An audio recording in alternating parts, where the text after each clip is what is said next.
तो दोस्तों यहाँ पर आज का हमारा टॉपिक है बिजनेस स्टैटिस्टिक्स की सीरीज में क्वार्टाइल्स, डेसाइल्स एंड परसेंटाइल, जो कि हम लोगों ने अपने पार्ट फर्स्ट को पहले ही अपने एक दूसरे वीडियो में कर दिया है। और ये आज का जो वीडियो है वो है डिस्क्रीट सीरीज के लिए। हम लोगों ने इंडिविजुअल सीरीज के बारे में और साथ ही साथ में जो भी बेसिक इंट्रोडक्शन होता है, लाइक फॉर्मूलेज क्या होते हैं, इन सभी के फॉर्मूले को किस तरीके से अप्लाई करना रहता है, इन सभी चीज़ों के बारे में हम लोगों ने इस वीडियो में पहले ही ऑलरेडी कर करके रखा हुआ है। ठीक है, किस तरीके के फॉर्मूले यहाँ पर लगते हैं, किस तरीके से हमको फॉर्मूले बनाने चाहिए। ठीक है, ये सारी चीज़ों को हम लोगों ने ऑलरेडी डिस्कस करके रखा हुआ है। Please do check of that video. अगर अभी तक आप लोगों ने नहीं देखा है तो प्लीज़ सारी चीज़ों को अच्छे से एक सीक्वेंस में देखो, तभी आपको सारी चीज़ें क्लियर होंगी। ठीक है, तो यहाँ पर हम लोग बात कर रहे हैं कि क्वार्टाइल्स के बारे में, जिसमें से हम लोगों ने आपको बताया था, मैंने आप लोगों को बताया था कि क्वार्टाइल्स की जब भी बात आती है तो हम लोग 4 से डिवाइड करते हैं, डेसाइल की जब भी बात आती है तो 10 से डिवाइड करते हैं, एंड जब परसेंटाइल की बात आती है तो हम लोग 100 से डिवाइड करते हैं। ठीक है, इतना तक क्लियर होना चाहिए सबको।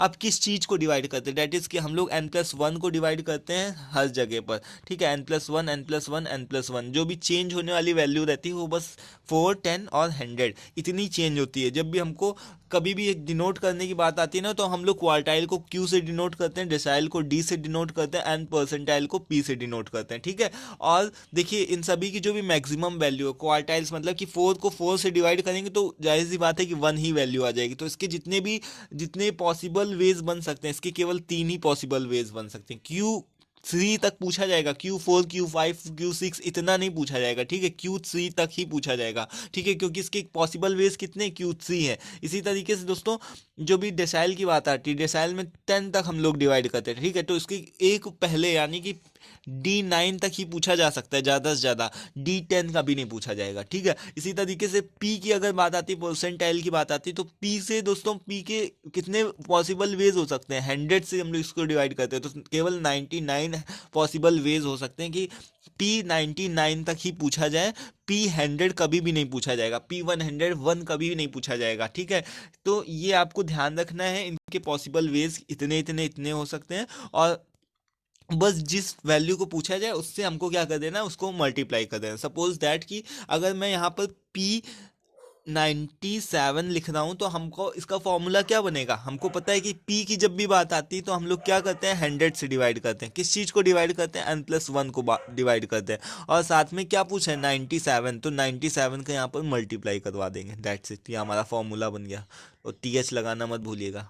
ठीक है, ये आइटम होता है। ये सारी चीज़ों को मैं ऑलरेडी पहले ही अपने वीडियो में बता चुका हूँ। ठीक है, अगर नहीं देखा है तो उसको ज़रूर से देखो जा करके। इसी वजह से इसमें टाइम नहीं वेस्ट करूँगा और डायरेक्ट हम लोग चलेंगे जो भी हमारी डिस्क्रीट सीरीज होती है उसके क्वेश्चंस की तरफ। ठीक है, फॉर्मूले पर हम लोग ज़्यादा टाइम नहीं वेस्ट करेंगे क्योंकि हम लोगों ने ऑलरेडी सारी चीज़ों को कर करके रखा हुआ है। ठीक है, सो डिस्क्रीट सीरीज में जो भी हमारा फॉर्मूला होता है वो भी सेम होता है। इंडिविजुअल सीरीज की बात होती है या फिर डिस्क्रीट सीरीज की बात होती है, दोनों में जो भी फॉर्मूला होता है वो सेम ही होता है। ठीक है, बट आपको जो भी डिस्क्रीट सीरीज होती है उसमें आपको क्या करना रहता है, फ्रिक्वेंसी भी दी होती है। जैसे कि पता है कि 3 सीरीज होती है, इंडिविजुअल सीरीज मतलब 2 4 6 8 10, इस तरीके की सिंपल सीरीज।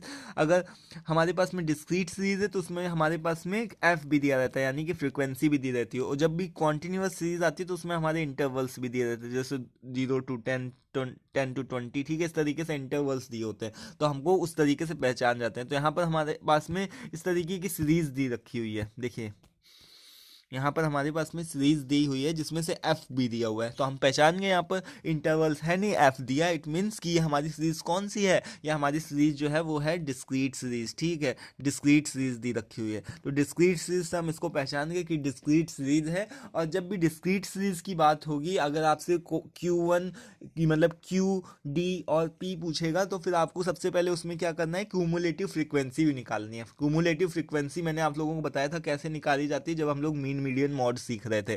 ठीक है, तो आपने अगर मीन मीडियन मोड को भी नहीं देखा है तो प्लीज़ उन वीडियोस को भी जरूर से चेक कर लो जाकर के, सभी का डिस्क्रिप्शन बॉक्स में प्लेलिस्ट पड़ा होगा। ठीक है, तो देख लेना जाकर के हर एक चीज़ों को अच्छे से, सारे क्वेश्चंस जो भी हैं इंपॉर्टेंट क्वेश्चंस आएंगे। ठीक है, हम लोग यहाँ पर MBA के बारे में स्पेशली बात कर रहे हैं। MBA के बारे में हम लोग लोगों ने दोस्तों कई सारे वीडियोस को कर करके रखा हुआ है, लाइक जितने भी हमारे कुछ एक बुक्स हैं, लाइक डिज़ाइन थिंकिंग बुक है, ठीक है, बिजनेस कम्युनिकेशन बुक है, इसके अलावा ये बिजनेस स्टैटिस्टिक्स को हम लोग कर कर ही रहे हैं, ठीक है, मैनेजमेंट वगैरह की बुक को हम लोग आगे कवर करेंगे, ठीक है। तो चैनल को भी सब्सक्राइब कर लीजिएगा। तो इस तरीके से क्यूमुलेटिव फ्रिक्वेंसी को हमने आप लोगों को बताया था कैसे निकाला जाता है। जो सबसे ऊपर की वैल्यू एफ की होती है ना, उसको फिक्स कर देते हैं, उसके बाद में जोड़ते चले जाते हैं। यहाँ पर 6 + 11 = 17, 17 + 24 = 41, 41 + 21 = 62, 62 + 16 = 78, ठीक है। तो इस तरीके से हम लोग तिरछा क्या करते जाते हैं, इससे इसको, इससे इसको, इससे इसको हम क्या करते जाते हैं, जोड़ते चले जाते हैं और उसके सामने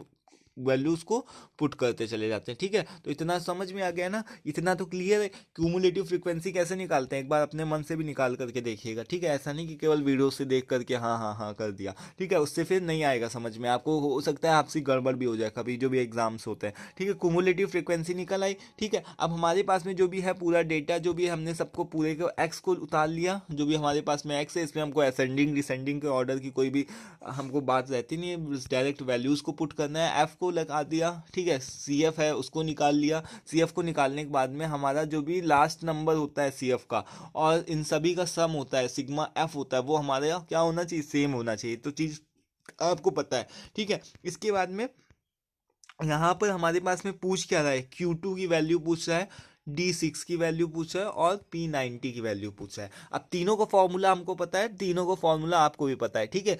इसमें कोई भी शक नहीं होना चाहिए, इसमें कोई भी आपको ऐसा कंफ्यूजन नहीं होना चाहिए। अगर Q2 की बात करूँ तो उसका मतलब फॉर्मूला आपको पता होना चाहिए। अगर नहीं पता है तो ये आपकी गड़बड़ है, आपने वीडियो को सही से नहीं देखा या फिर आपको सही से चीज़ें क्लियर नहीं है, ठीक है। Q2 की बात करूँ तो Q2 में इस तरीके की चीज़ें आती हैं, और TH लगाना मत भूलिएगा, ठीक है। और हमारे पास में यहाँ पर आंसर कितना आया, 50.5 आइटम, ठीक है। जब भी इस तरीके का क्वेश्चन आता है, जब भी हमारे पास पॉइंट में वैल्यू आती है, तो हम लोगों ने मेथड सीखा था पिछले वीडियो में कि जब भी पॉइंट में वैल्यू आ जाती है तो हमको क्या करना रहता है, कुछ एक मेथड अप्लाई करना रहता है। बट जब भी डिस्क्रीट सीरीज की बात आती है ना, डिस्क्रीट सीरीज में तो और सिंपल हो जाता है। 50.5 इसका आंसर आया है ना, तो 50.5 देखो कहाँ पर एग्जिस्ट कर रही है, यहाँ पर हमारे पास में कहीं इस जगह एग्जिस्ट करेगा ना, 41 to 62 के बीच में। उसके नेक्स्ट वाली वैल्यू क्या है, 62 ही है, ठीक है। तो हम लोग इस पूरी दो को ले लेते हैं, ठीक है। ये हमारे पास में आ गया, ठीक है, ये हमारा बन गया पूरा क्या, ये 62 वाला वैल्यू बन गया हमारा, मतलब कि इसका हमारा जो भी आंसर है, एक्स कितना है, 12 है, तो 12 हमारा आंसर हो गया, ठीक है। तो हमारे पास में Q2 कितना है, निकल कर के आया, वो है हमारे पास में 12, ठीक है। क्यों 12 है, क्योंकि हमारे पास में जो 50.56 जो भी हमारे पास में वैल्यू थी, उससे हमारे इधर ये वाली ज़्यादा थी ना। इसी तरीके से हम लोग D6 की बात करते हैं, D6 की जब भी बात करते हैं तो हम लोगों को क्या करना रहता है, लाइक जो भी हमारे पास में वैल्यू होती है n+1 को, जब भी d की बात होती है हम लोग 10 से डिवाइड करते हैं, एक तो ये बात, ठीक है। ऊपर से 6 की वैल्यू पूछा है तो 6 को हमको क्या करना है, मल्टीप्लाई करना है, ठीक है। 6 × n+1/10 TH आइटम, ये आपको ध्यान रखना है। और इसके अलावा देखिए दोस्तों, यहाँ पर हमने सारी चीज़ें करके रखा हुआ है, और बस जस्ट वैल्यूज़ को पुट करना है। n की वैल्यू कितनी थी वहाँ पर, 100 निकल करके आई थी ना, 100 + 1 कितना हो गया, 101, ठीक है। और जब भी आप करोगे तो यहाँ पर आपकी पॉइंट में वैल्यू आएगी, ठीक है। और आपकी जब पॉइंट में वैल्यू आएगी डिस्क्रीट सीरीज के अंदर, तब आपको कोई भी दिमाग नहीं लगाना है, बस आपको क्या करना है, जस्ट 60.6 को देखना है, ऑब्जर्व करना है कि आपको किस जगह 60.6 पड़ सकता है। तो यहाँ पर 60.6 किस जगह पड़ेगा, इस जगह पर क्यूमुलेटिव फ्रीक्वेंसी के अंदर देखो और बताओ, सोचो 60.6 किस जगह पड़ सकता है, बताओ, सोच लिया।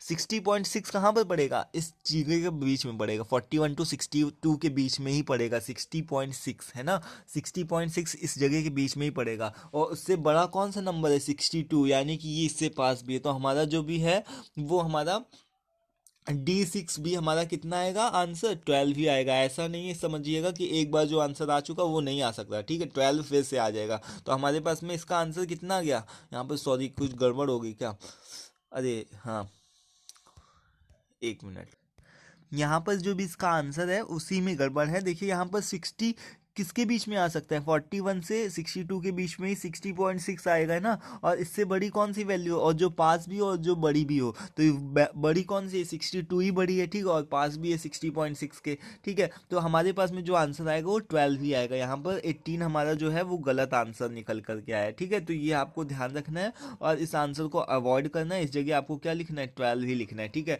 18 आंसर हमारा नहीं होगा, ये दैट इज गलत। यहाँ हमारा हम जो आंसर होगा वो होगा 12, ठीक है। इसी तरीके से हमको देखिए P90 भी निकालना है। P90 की जब बात आती है तो हम लोगों की जब भी P की बात होती है तो हम लोग किससे डिवाइड करते हैं, 100 से डिवाइड करते हैं।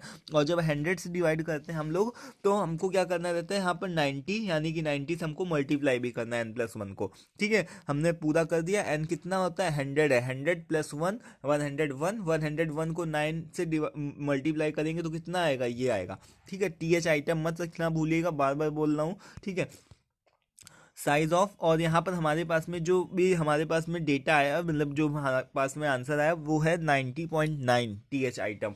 सो यहाँ पर देखिएगा 90.9 हमारे पास कहाँ पर पड़ रहा है, 90 कहाँ पर पड़ेगा हमारा, 90 इसके बीच में पड़ेगा ना, 91 के पहले हमारा 90 कुछ पड़ेगा ना। तो इस जगह पर से हमारी जो भी वैल्यू पास में भी हो और साथ ही साथ में उससे बड़ी भी हो, तो 91 की वाली वैल्यू क्या होगी, उससे बड़ी भी होगी और 90 के पास में भी है, ठीक है। तो हमारे पास में इसका x कितना है, हमारे पास में इसका x है 21, तो हमारा आंसर कितना बन जाएगा यहाँ पर, 21 बन जाएगा, ठीक है। तो 21 हमारा इसका आंसर हो जाएगा, ठीक है। आई होप दोस्तों ये भी क्लियर हो गया होगा कि इस तरीके के क्वेश्चन को हम लोग कैसे सॉल्व करते हैं, डिस्क्रीट सीरीज को कैसे सॉल्व करना है, ठीक है। ऐसे ही क्वेश्चन आएंगे और 101% आएंगे, ठीक है। तो आपको सॉल्व करना आना चाहिए, ठीक है। नेक्स्ट वीडियो में हम लोग बात करेंगे कॉन्टिन्यूअस सीरीज के बारे में, कॉन्टिन्यूअस सीरीज को कैसे कैलकुलेट करते हैं, उसके लिए जो फॉर्मूला होता है, कौन सा फॉर्मूला होता है, कौन से फॉर्मूले को हम लोग अप्लाई करते हैं, ठीक है। तो आज की वीडियो में फिलहाल इतना ही रखते हैं। कोई भी प्रॉब्लम हो, कोई भी क्वेरी हो तो उसको कॉमेंट बॉक्स में कॉमेंट करके बताना, ठीक है।